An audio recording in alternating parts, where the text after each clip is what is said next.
Let us continue our discussion of transfer of genetic material from HFR strains and interrupted mating experiments with this example problem. An HFR strain of genotype A plus, B plus, C plus, D minus, and streptomycin sensitivity is mated with an F minus strain of genotype A minus, B minus, C minus, D plus, and streptomycin resistance. At various times, mating pairs are separated by vigorously shaking the culture. The cells are then plated on three types of agar as shown below, where nutrient A allows the growth of A minus cells, nutrient B of B minus cells, nutrient C of C minus cells, and nutrient D of D minus cells. And the first question is, when you're doing the selection, what donor genes are being selected for in each type of agar?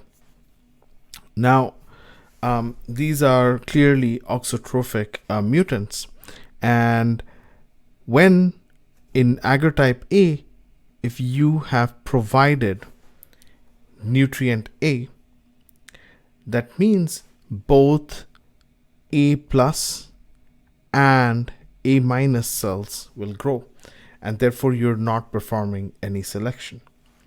Similarly, for B, you are providing the nutrient, and therefore both B plus and B minus cells can grow. And so it is for D as well, that no selection is being performed. You are providing the nutrient, and therefore it does not distinguish between the two genotypes. Both D plus and D minus are going to grow. However, when you are this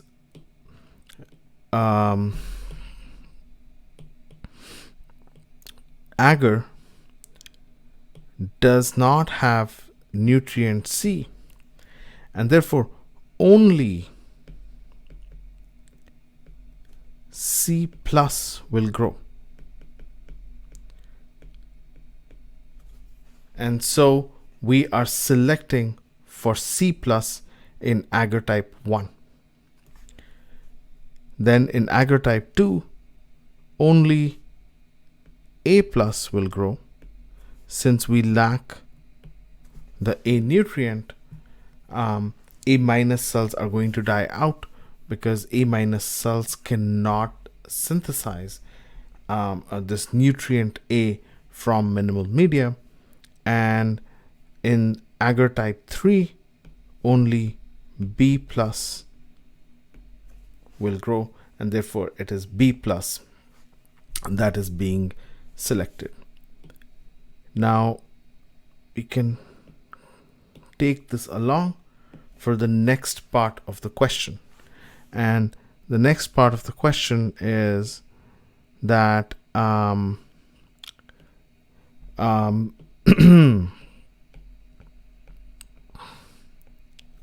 the following table shows the number of colonies obtained on each type of agar.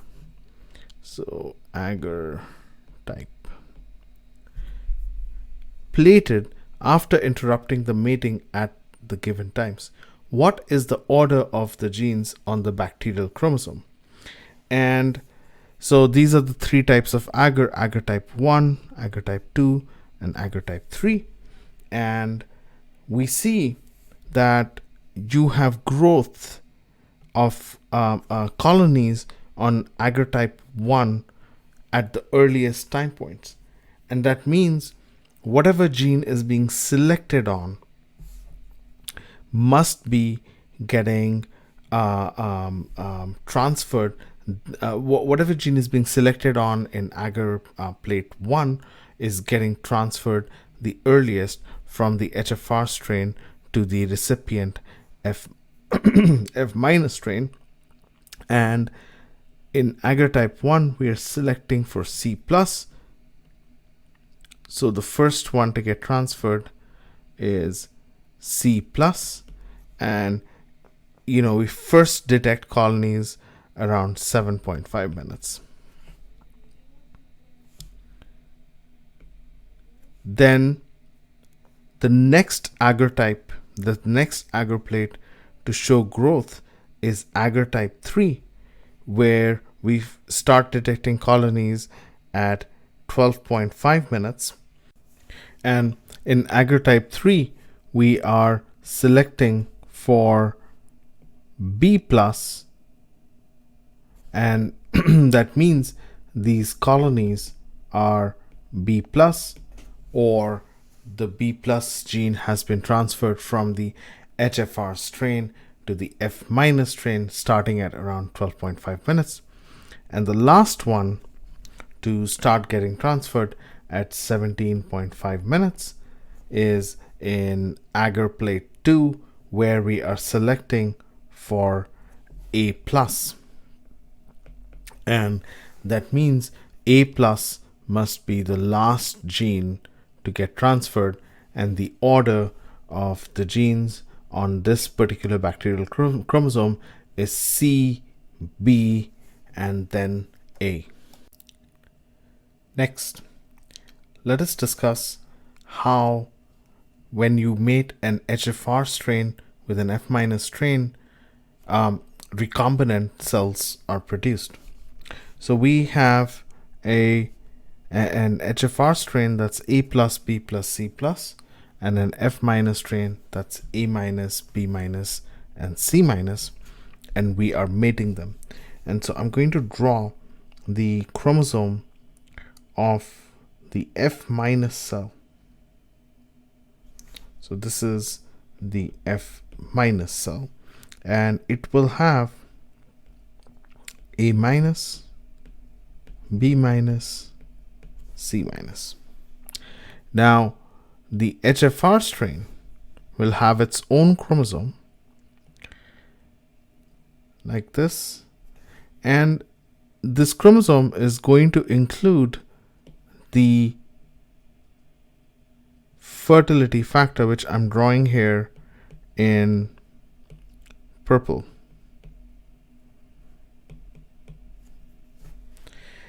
And it will also have on the bacterial chromosome A plus, B plus, and C plus, because that's the genotype of this HFR strain. Now, the way rolling circle replication will take place is that you pull out this arrow, this origin. So you imagine as if you are pulling on the chromosome, tugging on the chromosome at this location. Okay, and so you will get your origin over here, and then the rest of the bacterial chromosome. And if this conjugation went on for a long time, then perhaps you would also bring in the DNA of the F plasmid. In this case, it's not a plasmid, it's just the genes, the fertility genes, or the F factor. Nevertheless, I have A plus here, B plus, and C plus. So how do we end up with an F minus cell that has, whose chromosome now carries A plus or B plus or any of these alleles? Well, it's good old crossover that happens that explains how recombinants are produced, the same process that in sexual reproduction in diploids in meiosis causes exchange of genetic material between two non-sister chromatids. The same kind of process is going to happen here, where we will have a crossover between the transfer DNA from the HFR strain and the bacterial chromosome. And so with these two crossovers, what I'm going to get is a bacterial chromosome that looks like this.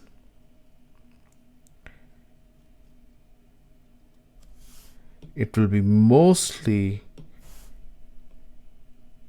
the DNA of the F- strain, except for the section that got crossed over, and that will now carry the A+ allele, and the other alleles are going to be B- and C-, and in this case we will get a recombinant who is A+, B-, and C-.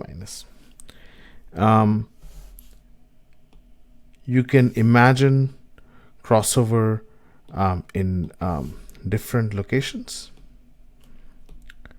So for example, we could do a crossover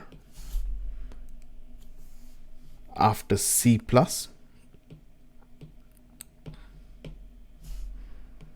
over here.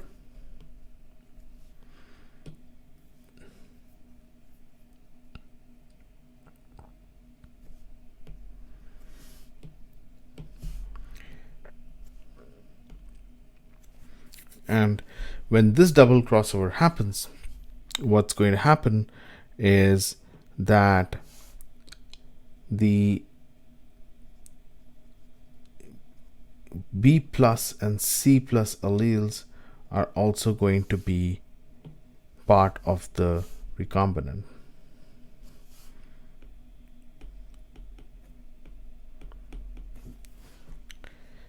Now, one important thing to note here is that this part, after the double crossover, this part of the DNA, which now has a section of the F- DNA and a section of the HFR DNA, this segment is lost. And the reason this segment is lost is that it's linear DNA. Now, in bacteria, when you have DNA replication, you need circular DNA to replicate the entire chromosome. If you have linear DNA over several cell divisions, you will shorten the length of the linear DNA until it is ultimately lost. And it is for this reason that you must have an even number of crossovers. If you have an odd number of crossovers, then the cell dies, and that can be illustrated in a simple way. So let's say we had no crossover over here and just the single crossover after A+ and A- over here. And when you draw this chromosome out, what it looks like is this. You have the orange part, and then you have, here's A+, B+, C+, and then you switch to the chromosome of the F- strain, and that looks like this. It turns into a linear DNA molecule with A- over here, B- over here, and C- over here. And so if you have an odd number of crossovers, then you will no longer have a circular chromosome. And as I just mentioned, if you don't have circular chromosome, that means this DNA is going to get lost. And since this DNA is the entire bacterium's chromosome, ultimately this bacterium is going to die. And therefore, any bacteria that has an odd number of crossovers, and so I'm not saying that you can't have odd number of crossovers. You can, and you do have odd number of crossovers, but the cells that have odd number of crossovers end up with linear chromosomes, and as a result, they do not survive. If we do have a double crossover or an even number of crossovers, then we end up with a recombinant cell, and this recombinant cell is called an X conjugant, because if you see a recombinant genotype, that means this cell had undergone conjugation. And finally, in this particular cross, if for this particular combination of double crossovers, we would write that this cross produced an F minus strain, that's A plus, B plus, and C plus. Next, let us discuss how high frequency recombination cells, HFR cells, are created from F plus cells. So here we have an F plus cell, and at the bottom we have an HFR cell.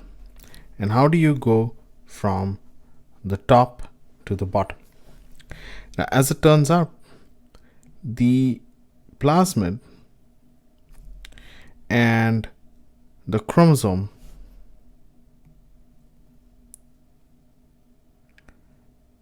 have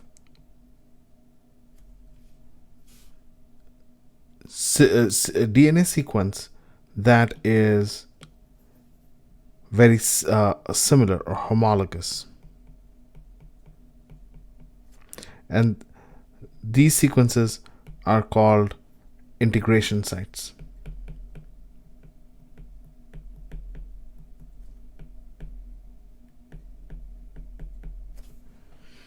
And let's say that on the F plasmid, this is my origin, and I'll put a marker here 1, and this is another marker 2, and then I have as markers 2 genes A and B on the bacterial chromosome.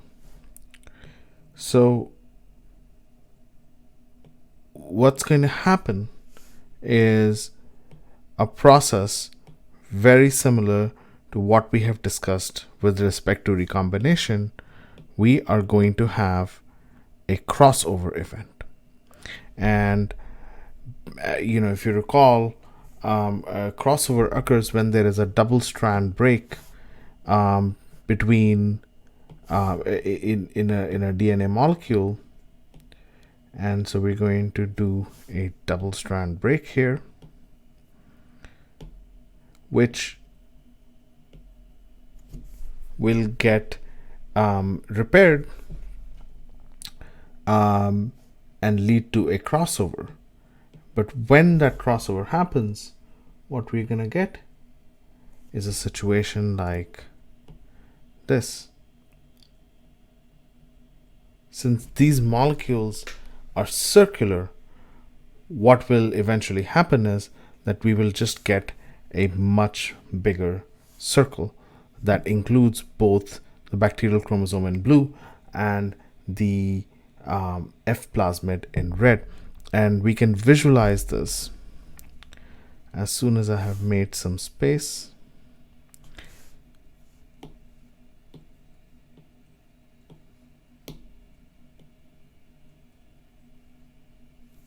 By starting to draw from this point on. So if you're drawing from this point on, this is my bacterial chromosome.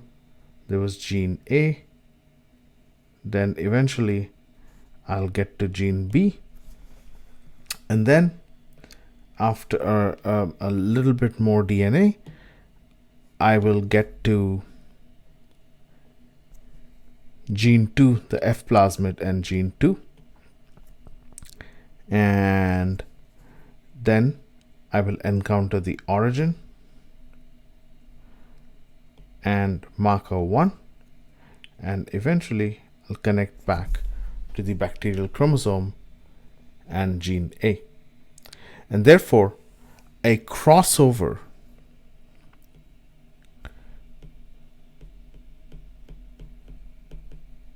between two circular molecules results in an integration of the F plasmid into the bacterial chromosome and an HFR strain. So in linear chromosomes, during meiosis and sexual reproduction, crossovers result in an exchange of DNA, the genetic material or DNA between non-sister chromatids. But because of the shape of the molecules here, which is circular, a single crossover, actually results in the stitching together or integration of the F plasmid with the bacterial chromosome, resulting in an HFR strain.